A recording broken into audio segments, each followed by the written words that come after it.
Saya mau tanya, siapa yang pernah mimpi? Angkat tangan. Kalau tidak pernah mimpi berarti mati.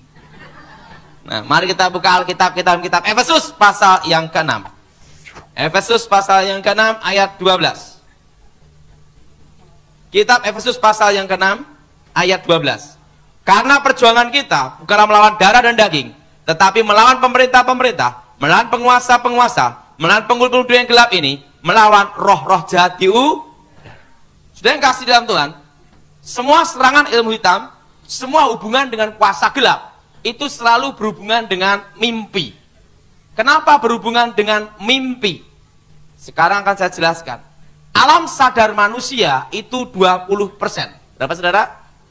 Alam sadar manusia itu 20%. Dan alam bawah sadar itu 80%. Makanya ada memori-memori kita zaman dahulu bisa teringat kembali dan terngiang. Karena alam bawah sadar manusia itu 80%. Dan semua kekuatan mistik, kekuatan roh yang berhubungan dengan setan, dengan kuasa gelap, itu selalu berhubungan dengan alam bawah sadar. Kontak roh, kontak dunia lain pasti dengan alam bawah sadar. Jelas? Jelas? Jelas? Alam sadar? Nah, bagaimana kita mengenali serangan kuasa gelap untuk mengantisipasi kalau ada serangan kuasa gelap yang masuk melalui alam bawah sadar? Semua kekuatan roh itu pasti masuk melalui satu pintu, yaitu sugesti. Apa sebentar? Nah, bagaimana cara menangkal ilmu hitam dan kekuatan roh yang berhubungan dengan kuasa gelap? Semua serangan kuasa gelap itu pasti ada tanda bunyi. Untuk mengenali dulu. Itu jenis ilmu hitam untuk membunuh, atau kekuatan roh untuk membunuh atau bikin orang jatuh sakit parah. Dan setelah itu pasti akan ada mimpi, yaitu mimpi orang yang terdekat yang sudah mati. Contohnya jadi ayahnya. Daripada kamu susah di sini, ikut saya, lebih bahagia. Dia bangun, yakin itu arwah ayahnya. Tidak lama tuh, 40 hari pasti mati. Tapi kalau dia tidak percaya itu arwah ayahnya, lolos. Nah, bagaimana untuk mengantisipasi mimpi yang berhubungan kuasa gelap? Pertama, semua mimpi yang berhubungan dengan arwah orang mati jangan dipercayai. Jelas? Jelas? Atau mimpi gigi tanggal 1. Wah, mati. Sekalipun gigimu rontok habis semua, jangan sedih, hanya mimpi. Jelas? Jelas? Nah, atau mimpi rambut rontok mandi telanjang. Nah, itu selalu disertai dengan tanda kalau itu kiriman kuasa gelap. Nanti saya beritahu mimpi yang berhubungan dengan setan dengan mimpi dengan diri kita sendiri, itu ada bedanya. Nah, kalau mimpi yang dari setan itu terngiang terus karena ditanam di roh untuk menunggu namanya sugesti. Begitu sugesti baru masuk kuasa gelap itu. Nah, kalau bunyinya itu sekitar pintu depan atau jendela, itu jenis untuk bikin bangkrut, atau menceraikan rumah tangga, atau bikin orang jadi perawan tua, perjaka tua, expired kadaluarso. Nah, setelah itu akan ada mimpi. Setelah ada kiriman kuasa gelap itu baru ada mimpi. Nah, mimpi itu untuk apa? Untuk roh ini bisa masuk. Karena roh ini bisa masuk harus ada sugesti. Tanpa sugesti tidak bisa. Jelas? Jelas? Nah, maka mimpi rambut rontok, mandi telanjang, buang air besar banyak. Itu jenis mistik penutup rezeki, penutup masa depan. Dan pada waktu mimpi mandi telanjang atau rambut rontok, di situ pasti di sampingnya ada arwah orang mati. Nah kalau itu diyakini tanda nasibnya dia, baru kuasa gelap itu bekerja. Bangkrut, jadi perawan tua, jadi perjaka tua, atau cerai rumah tangga. Tapi kalau dia tidak percaya mimpi itu, lolos. Jadi kalau untuk aman dari serangan kuasa gelap, kunci hanya satu. Jangan mempercayai mimpi yang berhubungan dengan semua arwah orang mati. Lolos sudah. Nah, mimpi yang berhubungan dengan kuasa setan, kuasa gelap, ini kira-kira jam 12 malam sampai jam 4 pagi. Dan mimpinya itu tidak bisa lupa. Begitu kita bangun, terngiang terus, tidak bisa lupa. Karena mimpinya itu ditanam dalam roh untuk menunggu apa? Baru masuk. Jelas? Nah, kenapa jam 12 sampai jam 4 pagi? Karena di alam roh, ini tentang mistik ini ya. Kalau di dunia nyata ini siang, di alam roh itu malam. Kalau di sini malam, di alam roh itu siang. Setan memang kerja 24 jam, tapi dibagi 3 shift. Ada jamnya. Makanya waktu pesawat Adam Air itu jatuh, semua dukun pakai ilmu terawang gagal semua, betul? Karena apa? Mungkin waktu pergantian shift jatuhnya. Jadi bingung. Karena setan bukan maha kuasa, bukan maha tahu. Nah, mimpi ini selalu jam 12 malam sampai jam 4 pagi. Dan ciri mimpi ini, kalau berhubungan dengan kuasa gelap, itu hati kita tidak ada damai. Dan terngiang-ngiang terus. Karena apa? Karena menunggu pintu itu dibuka. Begitu terbuka sugestinya, baru bekerja. Nah, tapi beda kalau mimpi yang berhubungan dengan namanya firasat. Mungkin sudah bingung apa itu firasat. Suami istri itu ada namanya hubungan batin. Ikatan Kalau istri ada masalah tanpa dikasih tahu, suami bisa terasa, betul? Dan ikatan batin ini berhubungan dengan orang tua dan anak. Anak ada musibah di luar negeri, terasa itu. Betul? Betul? Ini bukan ilmu gaib, itu anugerah dari Yang Maha Kuasa. Hubungan batin suami istri, orang tua anak, ikatan darah. Kalau suami itu kena guna-guna, pasti dari ikatan batin ini akan ada reaksi. Reaksinya apa? Sering dia akan bermimpi suaminya selingkuh, atau saat tertentu tengah malam bangun tidur ada bau wangi. Wanginya kalau jenis guna-guna itu kembang melati atau kembang kantil. Itu selalu jam 2, jam 1. Nah, kenapa istrinya bisa terasa ada reaksi itu? Ingat, tanda itu kiriman kuasa gelap. Dan mimpinya selalu berhubungan dengan wanita. Kalau suaminya itu yang selingkuh, dia mimpi wanita terus. Tidak bisa lupa. Berarti ada sesuatu. Ingat, dalam diri manusia ada ikatan Jelas? Jelas? Nah, tapi kalau ada bau wangi terus setiap malam Jumat, berarti ada yang guna-guna. Tapi ingat, bukan minyak wangi, lain. Atau nanam bunga melati itu, beda. Itu baunya itu hanya lewat kok. Wangi. Itu bukan kiriman kuasa gelap.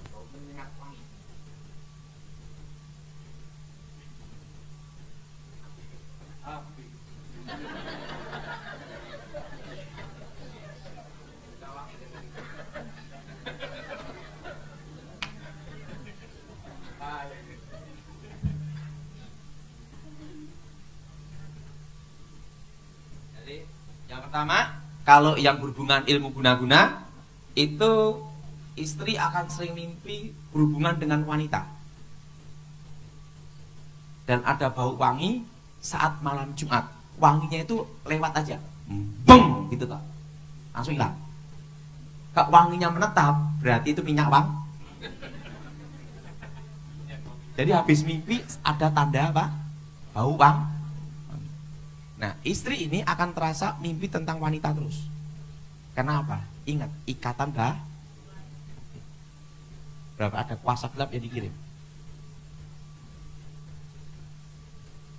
Dan itu selalu jam 12 sampai jam 4 pagi. Makanya mimpi yang dari jam 12 sampai jam 4 pagi ini, hati-hati. Jelas? Jelas? Nah, kalau mimpi rambut rontok, mandi telanjang, san buang air besar banyak. Dan setiap malam Jumat ada bau busuk. Beng! Lewat aja. Berarti itu jenis tanah kuburan. Atau bikin bangkrut orang, namanya itu tutup bumi sapi itu. Kok bisa tahu Pak Daud? Kan dulu praktek. Jenis ini bakal larinya ke sini. Larinya ke sini, tahu. Jadi kalau habis mimpi rambut rontok, tiba-tiba ada bau busuk sekitar pintu depan. Itu ilmu untuk menutup masa depan. Nah, waktu mimpi itu kuncinya satu, jangan dipercaya dulu. Nah, ini mimpi yang berhubungan dengan kuasa setan. Nah, yang kedua, mimpi yang dari Tuhan. Dari setan itu berhubungan dengan arwah orang mati dan tidak ada damai. Dan setelah itu ada tanda alam. Biasanya ada tanda alam. Tanda alam apa? Bau wangi, bau busuk, tapi tidak menetap, menyengat. Tapi menyengat lewat aja sekilas. Jelas? Jelas? Nah, tapi sekitarnya tidak ada pohon wangi-wangian, tidak ada. Nah, Pak, kalau baunya busuk, menetap terus di depan pintu, itu bau got. Jadi jelas?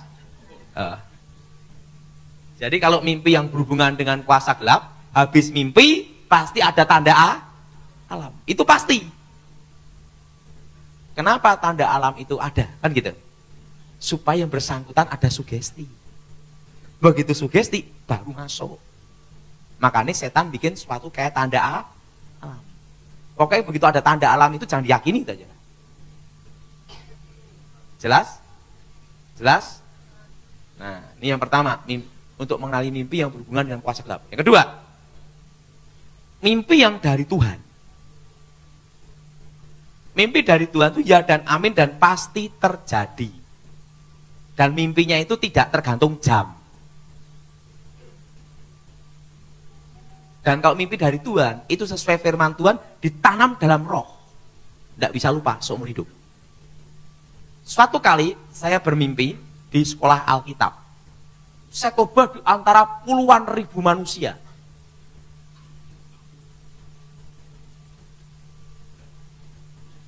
Dan ada hadirat Tuhan luar biasa, damai sejahtera. Dan mimpi itu terngiang terus seumur hidup saya sampai sekarang. Dan terjadi.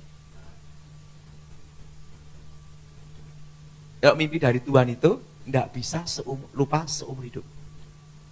Karena ditanam dalam roh. Bedanya kalau dari Tuhan damai sejahtera, kalau dari setan tidak ada damai. Kalau yang dari Tuhan tidak mengenal jam. Kalau dari kuasa gelap pasti jam 12 sampai jam 4. Jelas? Kalau dari Tuhan pasti ada damai sejahtera. Dan tidak bisa lupa. Dan mimpinya tidak terputus-putus. Kok mimpi dari setan juga tidak terputus-putus.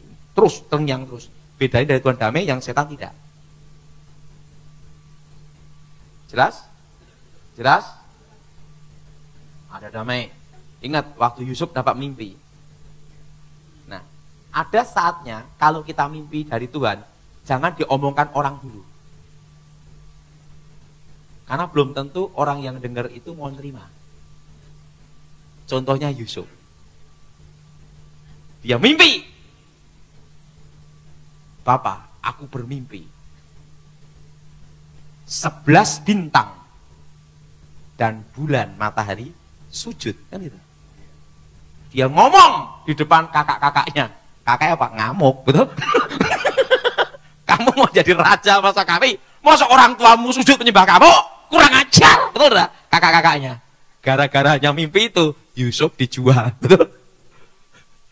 Betul? Karena apa? Dongkol.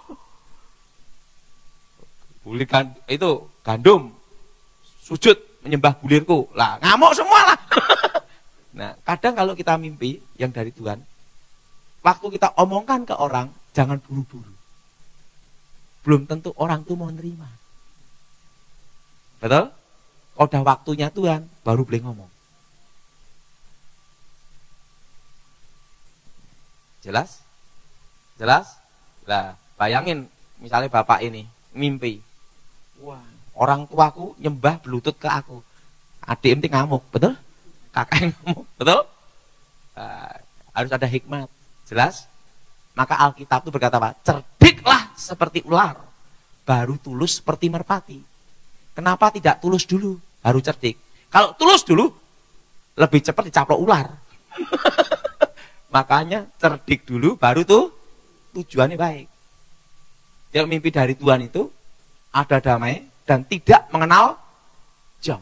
Dan mimpinya itu terngiang terus. Nah, kalau mimpi, posisi orang itu tidur.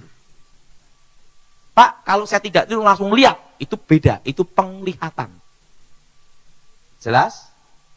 Sadar, tidur, beda. Kalau dia tidur, itu mimpi. Kalau dia tuh tidak tidur, tiba-tiba lihat, itu penglihatan, beda. Mimpi sama penglihatan itu hampir sama. Satunya tidur, satunya tidak. Jelas? Jelas? Nah, yang ketiga, kalau mimpi dari diri kita sendiri itu ada cirinya. Terputus-putus, kadang lupa, kadang ingat. Pak, kadang saya mimpi, Pak, ini ingat lagi. Saya itu lupa lagi. Itu mimpi apa, Pak? Tanda kecapean. Dia kecapean mimpi terus. Itu tidak ada artinya. Jelas? Jadi ingat, kalau mimpi berhubungan dengan ular, itu bicara tentang kuasa gelap. Karena itu lambang setan. Jelas? Nah, Pak, bagaimana kalau saya mimpi itu digigit ular? Orang mau ketemu jodoh? Bukan. Itu kena ilmu pelet, tahu enggak? Kena guna-guna. Jelas? Saya rasa sudah cukup. Jadi ingat, kalau mimpi dari Tuhan tidak mengenal jam. Dan ada damai sejahtera. Dan kalau ada waktu mimpi dari Tuhan, jangan langsung terus diomongkan. Harus berhikmat juga. Ada waktunya kita ngomong. Nah, sekarang tanya jawab. Saya singkat aja tentang mimpi, terutama saat ini biar tanya jawabnya banyak karena jamnya. Oke? Siapa yang mau tanya? Mana kertasnya? Yang angkat tangan?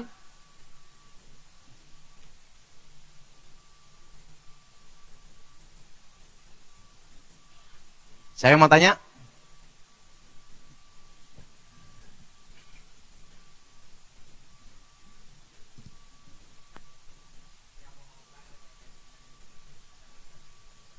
Mau tanya mimpi apa?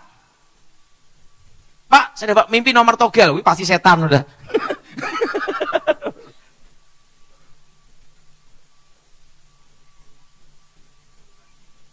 Oke, silakan.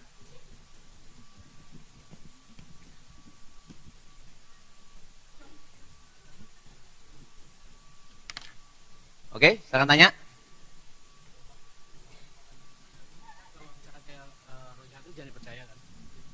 Ya, saya mau nanya aja dulu. Kalau mimpi, misalkan kalau ada yang kayak kiriman dari roh jahat atau apa, kan kita jangan dipercaya ya kan. Seandainya sudah terlanjur percaya, gimana cara nangkalnya? Diusir dalam nama Yesus. Jadi gini, kalau itu berhubungan dengan tanah kuburan, mistik, berarti menutup masa depan. Apa saudara? Menutup masa depan, atau menutup jalan rezeki atau berkat. Nah, semua jalan tempat itu pasti ada harapan.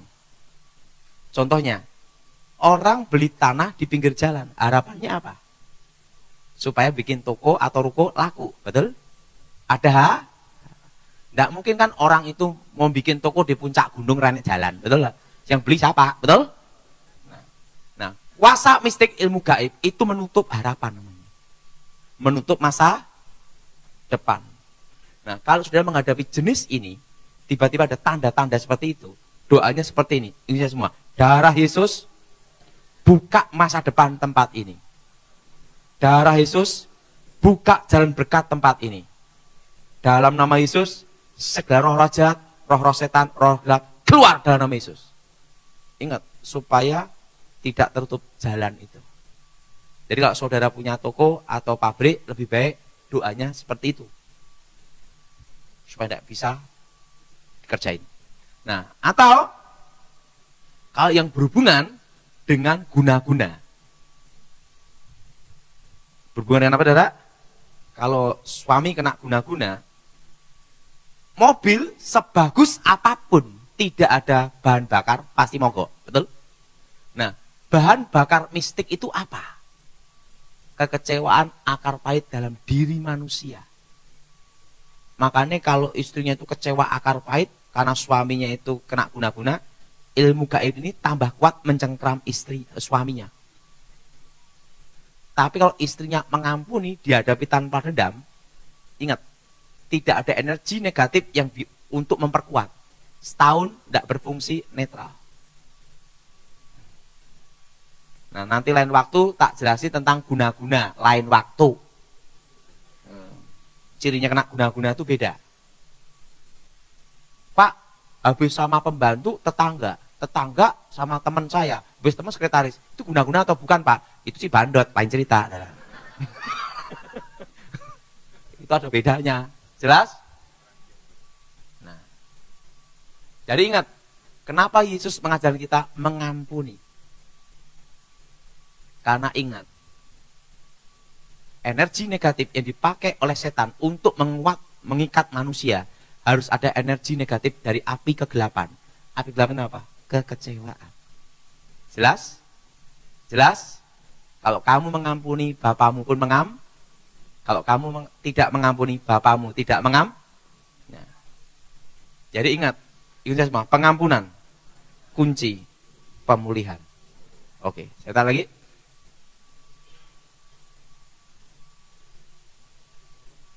Oke, silakan. Sekarang olahraga. Terima kasih.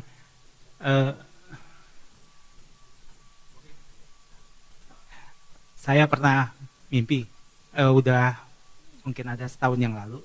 Mimpinya itu tentang kecelakaan. Sejak dari saat itu, setiap kali saya mau berkendara, itu selalu kayak ada langsung di pikiran saya tentang kecelakaan itu. Itu terus setiap hari sampai saat ini saya masih terus seperti itu. Apa harus dipercaya atau tidak? Tidak, itu trauma aja. Itu trauma aja. Oke? Kumpulin, mau saya baca. Bapak Ibu diberkati acara hari ini.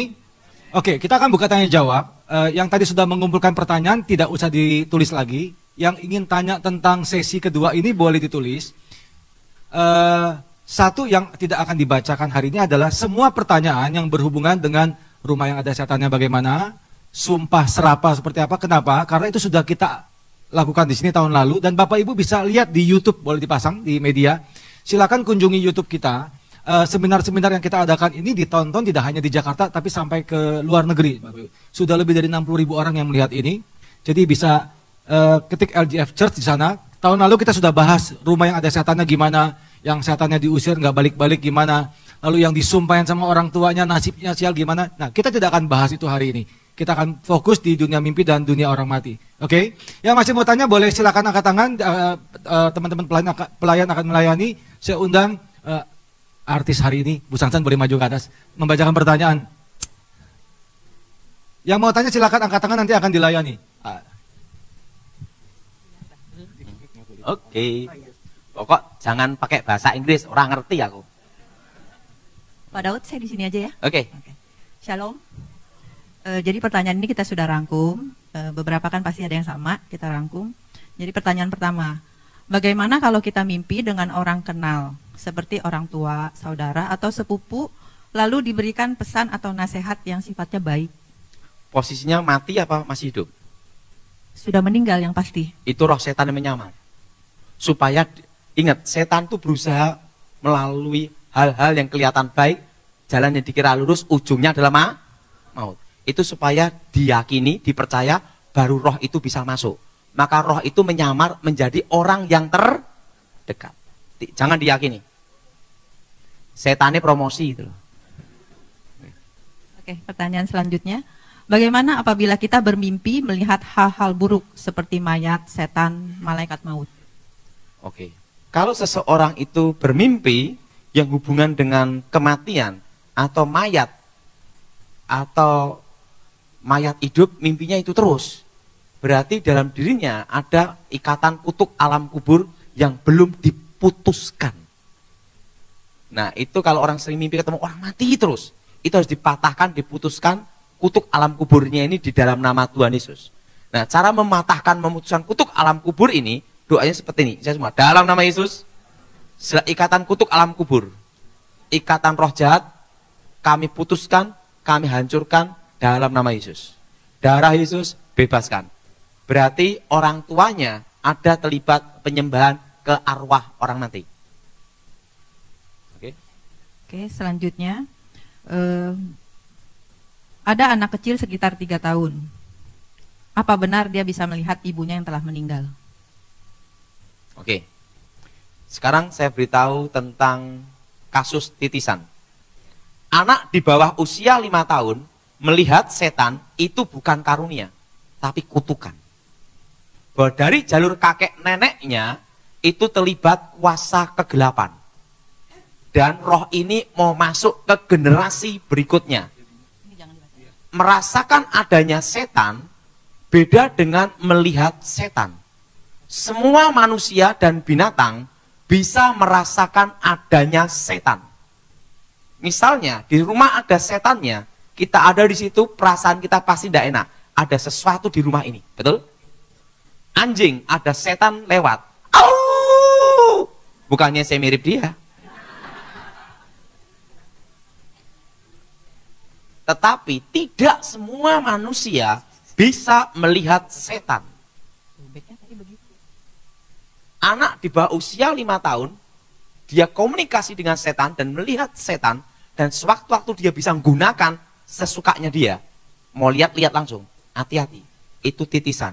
Dari kakek neneknya ada terlibat kuasa gelap, masuk ke generasi yang wajahnya yang mirip dengan mereka. Jelas? Jelas?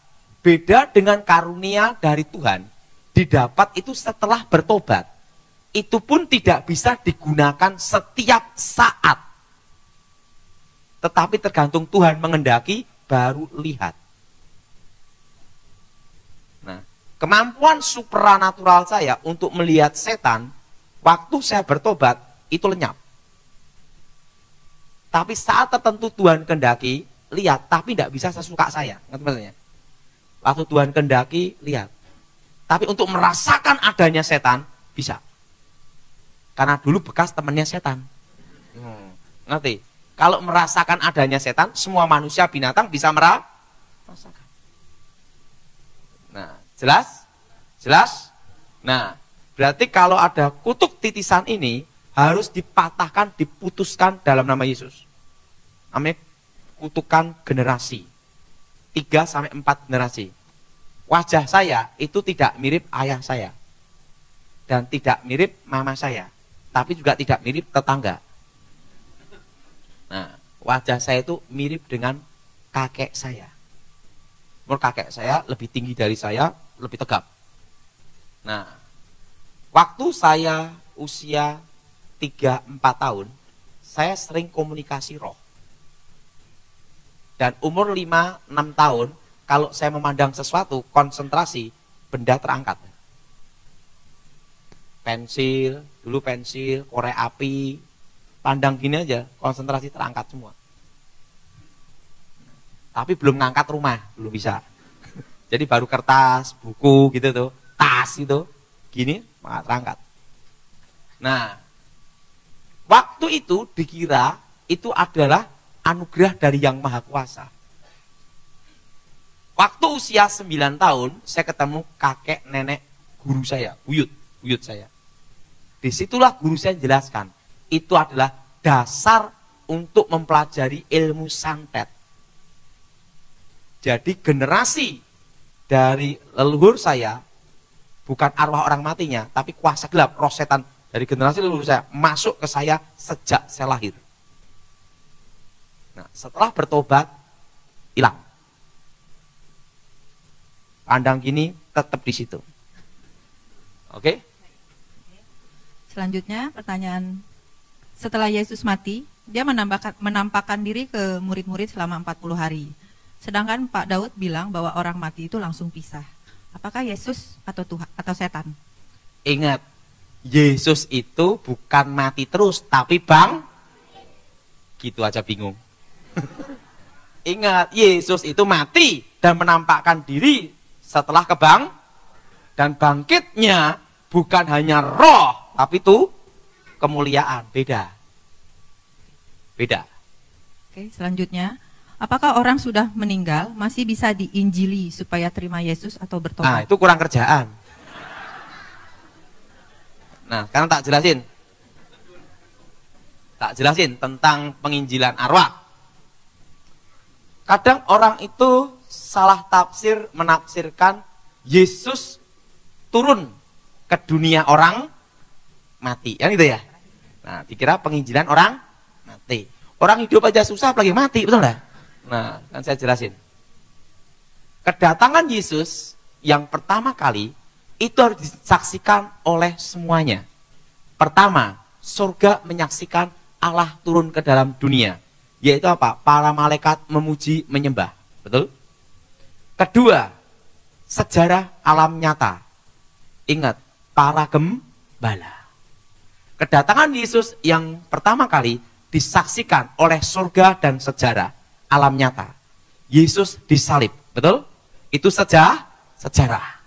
Bukan legenda atau mitos, tapi sejarah yang tidak diragukan kebenarannya. Sejarah mencatat Yesus Kristus ada 2000 tahun yang lalu dan pernah berjalan di muka bumi. Betul? Semua sejarah mengatakan mati dan bangkit. Nah, alam surga sudah, alam nyata, ingat, bumi sudah, alam setan juga sudah. Makanya setan pakai Herodes untuk membunuh Yesus. Betul? Setan berupaya dengan berbagai macam cara untuk membunuh Yesus. Tapi Yesus tidak mati sebelum waktunya tiba untuk disalib. Waktunya tiba disalib, baru dia mati. Yang belum apa? Dunia orang mati. Ingat, dunia orang mati belum menyaksikan Yesus datang.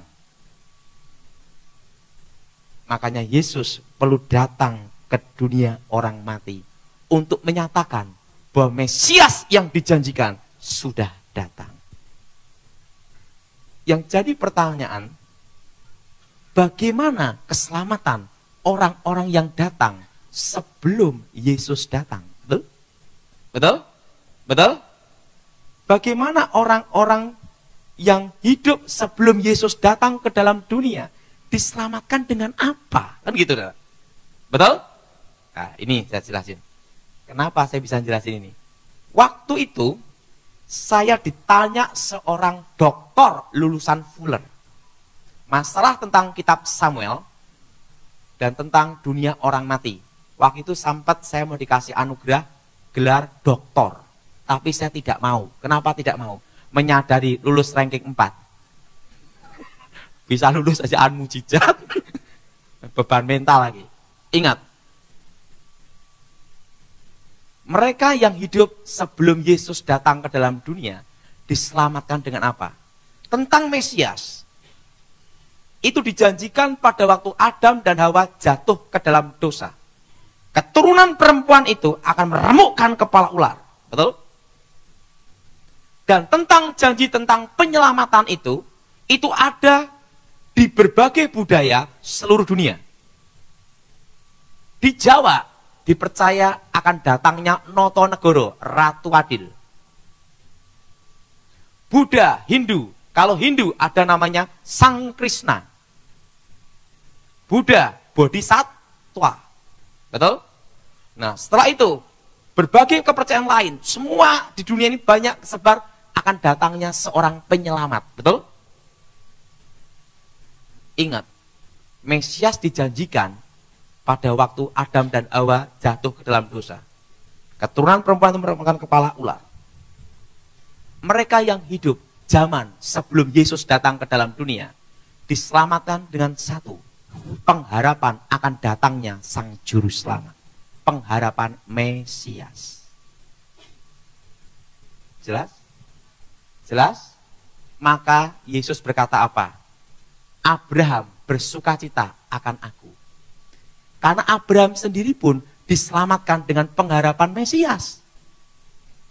Termasuk Musa. Tetapi setelah Yesus datang ke dalam dunia, Mesias yang dijanjikan itu sudah datang. Sudah bukan pengharapan lagi. Harus menerima Yesus sebagai Tuhan dan Juru Selamat. Akulah jalan, kebenaran, dan hidup. Jadi sudah tanya, kenapa Yesus perlu datang ke dunia orang mati? Untuk menyatakan kemenangannya. Karena musuh terbesar adalah maut. Ingat, ada orang mati, bangkit, hidup lagi, mati lagi. Betul? Tapi Yesus mati, bangkit, hidup selama-lamanya. Ini bedanya. Jadi sudah tanya, bagaimana orang yang hidup zaman sebelum Yesus? Diselamatkan dengan satu, pengharapan akan datangnya. Apa saudara? Sang Juru Selamat. Nah, pengharapan itu dimulai dari kapan? Waktu manusia pertama jatuh ke dalam dosa. Jadi ingat, tidak ada itu orang mati di Injil, kurang kerjaan. Jelas? Jelas? Nah, orang hidup aja susah. Apalagi yang mati. Oke? Oke, selanjutnya, apakah yang dimaksud dengan mati suri? Dan apakah mati suri itu benar-benar mati?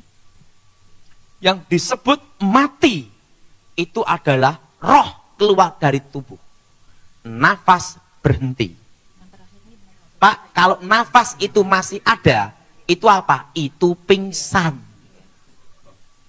Jelas? Jelas? Pak, mati suri itu gimana? Harus kita lihat dulu. Yang jelas, kalau itu betul-betul mati, nafas itu berhenti. Itu nafas berhenti tanda roh keluar.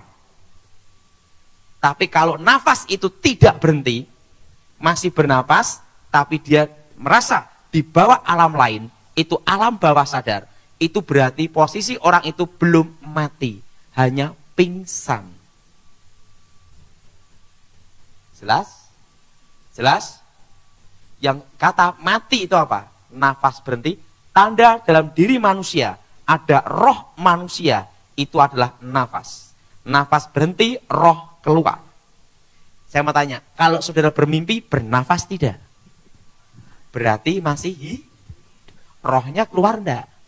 Kalau setiap malam roh kita keluar, gawat, mati hidup, betul? Oke? Selanjutnya, Pak Daud, kalau untuk anak bayi meninggal masih dalam masa bayinya dia, sedangkan orang tua dia itu belum menerima Tuhan, atau mungkin sudah menerima Tuhan tapi kakek atau neneknya. Nah, untuk anak bayi ini sendiri dia bagaimana? Oke, tanya Tuhan sendiri. Saya tidak berani menjawab kalau itu bukan bidang saya. Karena itu bidang masalah doktrin. Kalau masalah setan-setan, tanya saya. Kalau ada yang tanya, Pak, surga di mana? Gampang, tanya Tuhan sendiri. Oke. Oke, selanjutnya, pernah didengar melalui mimpi, orang bisa diajak pergi atau diajak mati oleh orang yang telah mati di hari-hari tertentu. Apa itu benar? Gimana? Melalui mimpi, orang bisa diajak pergi atau diajak mati oleh roh orang yang telah mati itu. Oke, itu serangan kuasa serangan ilmu hitam. Ada yang ngirim. Oke. Selanjutnya, kadang-kadang dalam mimpi itu kita merasakan, itu pernah kita alami pada waktu masa sebelumnya. Itu apa? Maksud masa sebelumnya apa? Jadi dalam mimpi itu kita merasa, oh kayaknya kita pernah nih ya ke tempat ini, atau kita pernah nih makan Itu di sini. namanya mimpi bukan dari setan, juga bukan dari Tuhan. Tapi dari diri kita sendiri karena memori masa lalu. Jelas? Memori masa apa? Lalu. Oke? Oke, selanjutnya, apa maksud dari mimpi tentang kiamat? Hah? Apa maksud dari mimpi tentang Wah, saya kiamat? taunya setan kiamat, enggak tahu saya. Oke? Oke, kalau mimpi kita merasa jatuh sampai terbangun, itu kenapa ya? Diri sendiri tuh, enggak ada artinya itu.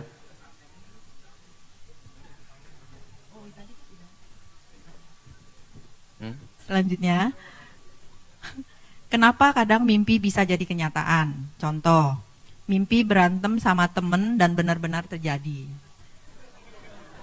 Ingat, karena sebelum mimpi udah dongkol. Tinggal nunggu meledak. Oke. Dunia mimpi itu dunia roh atau apa? Ingat, kalau mimpi itu berhubungan dengan kuasa gelap, berarti itu apa? Dunia, roh, kuasa gelap. Tapi kalau mimpi itu dari diri kita sendiri, berarti apa? Alam bawah ada. Nah, kalau mimpi dari Tuhan, berarti kita dibawa ke alam hadirat Tuhan. Itu aja. Oke? Oke, ini selanjutnya kita ada pertanyaan terakhir. Tapi sebelumnya masih ada yang ingin bertanya gak untuk ditulis? Masih ada? Kalau ada silakan angkat tangan. Oke? Oh, ini sambil menunggu ya. Silakan angkat tangan kalau ada yang ingin bertanya kembali.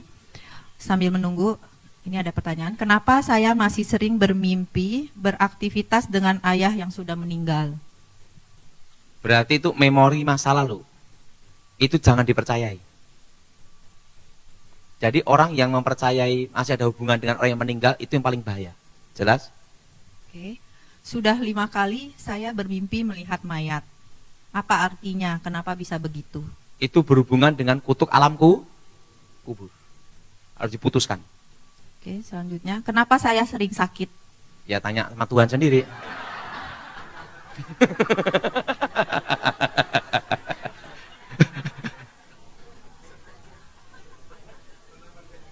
Hah? Wah, kenapa sering sakit? Ya tanya Tuhan sendiri, saya bingung juga. Selanjutnya, kejatuhan cicak benaran ada artinya? Apa? Kejatuhan cicak Ya. benaran ada artinya tidak? Tidak. Bukan mimpi. Tidak. Tidak ada. Oke. Mimpi suami memberitahu untuk sayangi dan perhatiin salah satu anak. Namanya titik-titik. Itu arwah orang mati berarti. Masih hidup enggak suaminya? Nggak dijelaskan di sini, cuma bilang yang kalau nggak keberatan yang tanya ini boleh angkat tangan. Sudah meninggal. Oh, sudah itu meninggal. roh setan menyamar, bahaya. Itu supaya supaya ada kekuatan gelap bisa masuk. Pokoknya mimpi yang berhubungan dengan arwah orang mati jangan dipercayai. Wah, banyak juga. Jam berapa nih? Oke? Kalau misalnya mimpi sebuah patung seperti kemenyan, terus di situ ada 3 roh jahat, roh baik, terus Oke, itu biasanya mimpinya berhubungan dengan kemenyan dan bunga. Itu berarti di lokasi rumahnya ada jimat yang ditanam dalam tanah. Itu patung, setelah itu ada kemenyan, ada roh penunggu kan gitu kan. Itu arahnya biasanya ada kembang dan kemenyan. Nah, mimpi itu berhubungan pasti di lokasi itu ada jimat. Ditanam dalam tanah. Nah, jimatnya itu kadang menyatu dengan tanah. Tidak mungkin kita bongkar kan. Udah menyatu gimana? Ya usir dalam nama Yesus, sucikan dengan darah Yesus. Kan tidak mungkin kita bongkar rumah, udah nyatu dengan tanah, apalagi besi, kayak keris. Dari tanah, menyatu. Gimana nyarinya? Betul? Nah, rohnya dari situ. Ya diusir dalam nama Yesus. Ada doa pengusiran roh. Oke. bagaimana dengan orang indigo yang bisa melihat dunia lain? Itu kasus titisan. Nah, indigo itu zaman dulu namanya titisan. Sekarang bahasa kerennya indigo. Jelas? Nah, Sudah. Pernah diberi air dari tanah kubur orang tua untuk mandi. Apa akibatnya? wah, sial. Oh, disiram aja kena sial, apalagi dimandiin, lebih sial. Ah, kacau dah. Ingat, mandi air bersih aja banyak, kok mandi tanah kuburan.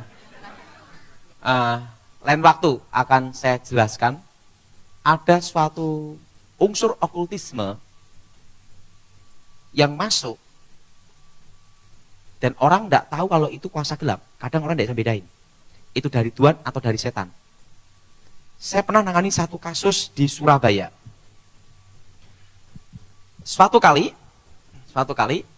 ada orang yang ngakunya mendapat karunia dan dia berbahasa roh.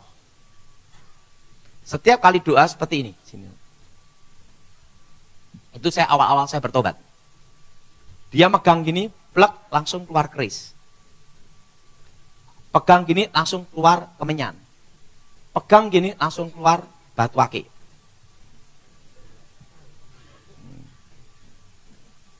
Ingat, waktu itu saya disuruh ngetes dari anggota Full Gospel. Itu di Surabaya. Lu udah tahu, jenis gini nih adalah teknik ilmu karang namanya. Itu minta bantuan jin. Pada waktu dia praktek gini, di depan ada anggota Full Gospel, saya lihat ada setan ngasih dia. Langsung saya panggil, dalam nama Yesus, buka sini, langsung ada kemenyan. Sekarang saya jelaskan, kalau betul ada benda dalam tubuh manusia, keluar, pasti ada tanda darah dan sakit. Itu cirinya. Santet itu keluar melalui mulut, atau buang air besar, atau keluar dari kulit yang bersangkutan sakit. Selama tidak ada tanda sakit, itu hanya jenis ilmu karang untuk menyulap mata aja. Jelas? Jelas? Kayak dukun praktek diginiin, plus keluar jarum. Itu hanya teknik ilmu karang, tipuan mata. Nah, hal seperti itu berbahaya. Makanya orang yang cari mujizat pasti tersesat. Tapi orang cari Tuhan pasti diberkati. Makanya dalam hidup ini jangan cari mujizat. Cari Tuhan. Amin. Makanya saya doa, Tuhan jangan beri aku kaya dan jangan beri aku miskin. Cukup bisa beli apa-apa. Itu aja udah. Tambahan Pak Daud. Dejavu itu dari mana? Waduh, kamu teng bosoku ya. Contoh, dulu pernah mimpi ketemu orang dan ngobrol. Lalu itu terjadi mirip dengan mimpi tersebut setelah beberapa hari atau beberapa bulan kemudian. Itu kadang ini, kelemahan orang Asia itu selalu menghubung-hubungkan. Nah, itu berhubungan dengan sugesti. Jadi dalam hidup ini yang paling aman, lebih baik mimpi dari Tuhan. Dan hilangkan segala mimpi yang berhubungan dengan sugesti tahkayul. Jelas? Karena kadang kita harus tahu, setan bisa merekayasa supaya hal itu bisa terjadi. Nah, begitu orang itu percaya, dia masuk jebakan. Jelas? Jelas? Jadi paling aman dalam hidup ini gimana? Udah jangan percaya hal berhubungan dengan setan. Percayalah, kalau engkau percaya Tuhan, Tuhan berkati. Itu aja udah. Dalam kekristenan itu simpel aja. Cari Tuhan, selesai. Udah. Hidup yang benar. Betul? Hidup ini perlu hanya 3 toh. Tahu Tuhan, tahu diri, tahu malu. Udah selesai. Betul? Ikut saya semua. Tahu Tuhan. Tahu apa? Tahu? Nah, tahu diri gimana? Kita punya, ingat, saya anak, harus tahu diri. Dia orang tua. Betul? Kita diberkati, kita harus tahu Tuhan. Nah, kita udah umur, jangan macam-macam aneh-aneh, tahu malu, betul? Simple itu aja. Dalam hidup itu aja. Oke, selesai? Pak Daud, 4 pertanyaan terakhir sebelum kita tutup. Ini pertanyaan umum. Orang-orang kita dari Indonesia sering kalau misalnya pergi ke Gua Suci, ke tempat yang dikhususkan Israel termasuk, itu kan pada borong minyak, patung dan lain-lain. Ya, itu mungkin perlu dijelaskan semua bagaimana sih gitu. Itu satu. Yang kedua, bagaimana kalau misalnya kita ada 4 saudara, kita tinggal sama orang tua, lalu orang tua punya benda keramat yang diwariskan dari sudah 4-5 keturunan, suruh jaga, dan kita ini anak paling besar, kita harus jaga barang ini. Nah, kita yang sudah Kristen, kita mau kasih ke adik-adik nggak mau, karena kan tanggung jawab anak pertama. Tapi dihancurkan juga nggak bisa ribut antar saudara. Menurut Pak Daud bagaimana? Oke. Yang pertama tadi apa ya? Lupa saya.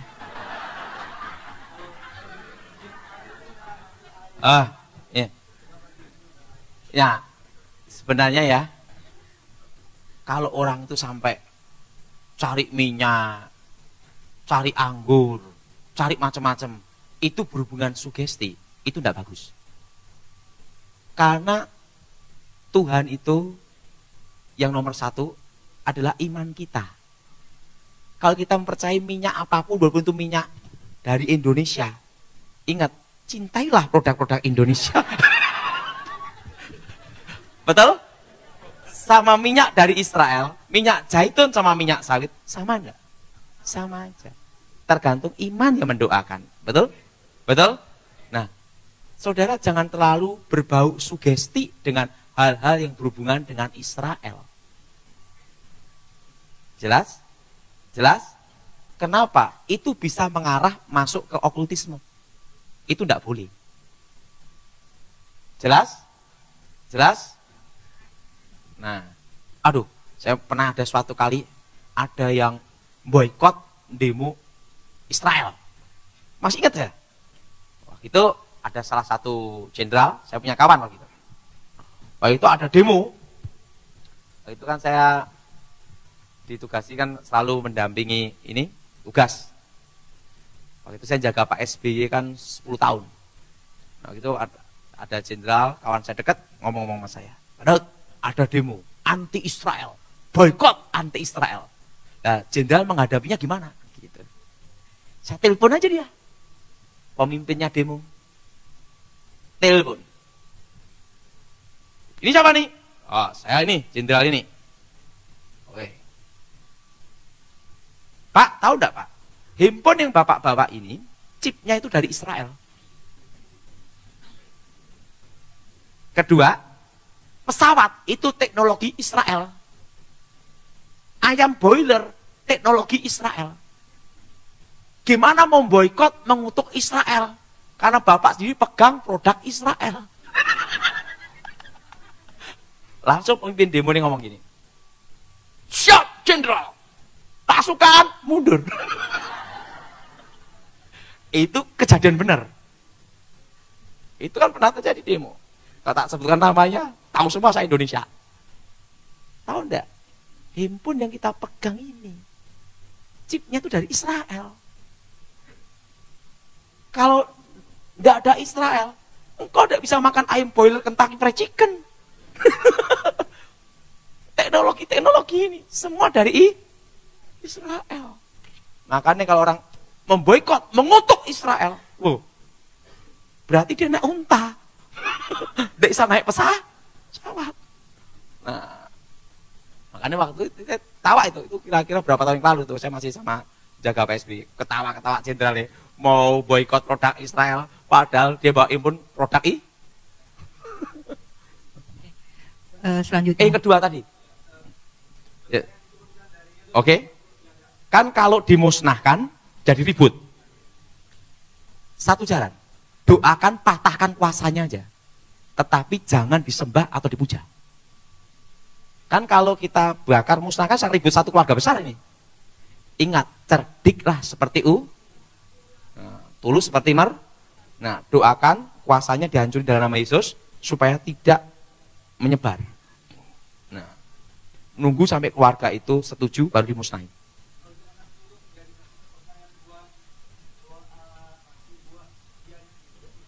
Jangan dikasih. Lebih baik buahnya kasih saya aja. Pokok jangan dirawat atau diemin aja. Sampai keluarganya betul-betul mau untuk dimusnahkan. Oke, terakhir bener nih ya. 2 terakhir. Oh? 2. Oh, banyak Penggemarnya Pak Daud. Ya. Bagaimana cara melepaskan kutuk jika pernah pergi ke orang pintar, minta jodoh, terus menyembah dewa-dewi, dan menyembah anak ambar. Oke, Anak tahu-tahu. Pada waktu kita menerima Yesus sebagai Tuhan dan Juru Selamat, bertobat lahir baru, segala kutuk dipatahkan. Yang jadi pertanyaan, sudahkah kita lahir? Ini terakhir beneran Ibu, oke? Bila ada nenek buyut karena marah, menyampaikan Menyumpahin. sumpah dan mengucap kutuk sambil mengangkat nasi ke langit, sehingga turunan selanjutnya sulit dalam hidup, selalu dapat hal yang buruk. Itu Kenapa kutuk, dan bagaimana itu cara kutuk melepas- sumpah serapah. Pernah saya khotbah di sini tuh. Itu kutuk roda api. Itu dipatahkan dalam nama Yesus, namanya kutuk orang-orang kuat. Cara matakannya, ini saya dalam nama Yesus, sudah kutuk serapah. Orang-orang kuat, kami patahkan, putuskan, hancurkan dalam nama Yesus. Saya sudah cukup? Makasih Pak Daud. Oke, bangkit berdiri, kita doa.